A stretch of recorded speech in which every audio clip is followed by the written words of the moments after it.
Hey folks, Steve here. And hello. Hey, just a quick update on this magical thing behind me here. I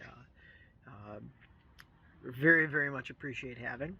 And thanks to Ron Paul for the design, and very happy to employ the skill set to build it. Learned a lot of things when I built it over 2 years ago now. So quick update here is just a little bit of leaning out. Let me flip it around. I'll show you what I leaned. So to show you what I leaned out, because it's leaving the trailer completely, I have to come here. And what this is the remainder of my 18 volt, 7.4 volt screwdriver down there with 3 batteries. And my double charger, which is DeWalt, and I can't even tell you what number it is. Coming back into here. So what did this do? Well, this freed up this cubby here, which I had actually 3 things in. My original right angle, which was an 18 volt, converted with one of these converters to 20 volt, the 7.4 volt, and my 18 volt. So that was like a triple cubby right there. And it is going to be the home of this new right angle drill, which I think I have a video on at some point. But anyway, it's the DCD740, 20 volt, and look at that trigger. That is a 3-dimensional reverse forward lever activator push button trigger, whatever you want to call it. So anyway, this will live there. So that's one change.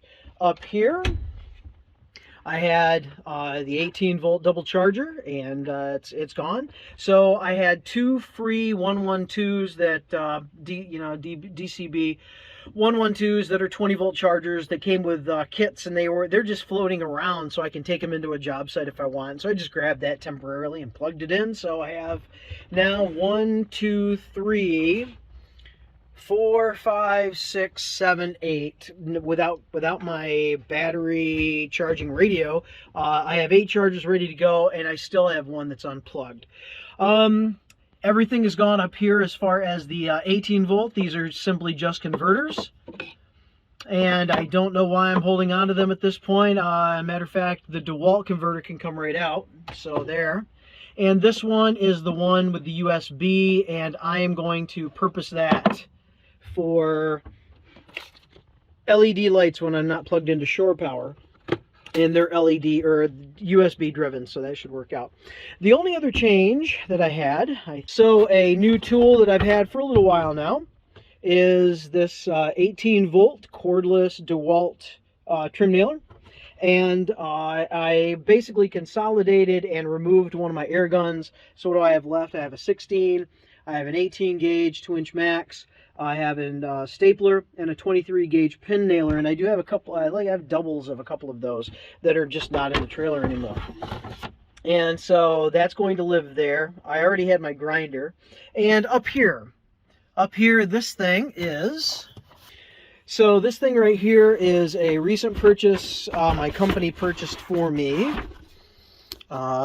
Basically, I talked to my buddy and said, hey, I want this. And since I'm doing all the electrical, he said, okay. And so I was able to spend, I don't know, $200 and some odd on an electric cable stapler. An electric cable stapler. And here are what the staples look like. Staples are 1 inch. They are insulated and they are collated. So yeah. And it comes with, and this actually, no, you know what? I did not purchase the kit.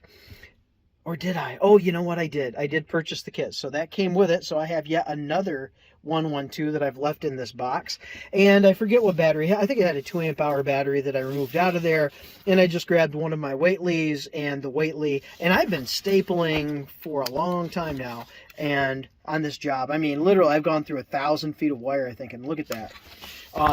Barely any power. Maybe I charged that once. I would, if I did, it was like down to 2 bars. So anyway, made in the USA. God bless USA, right?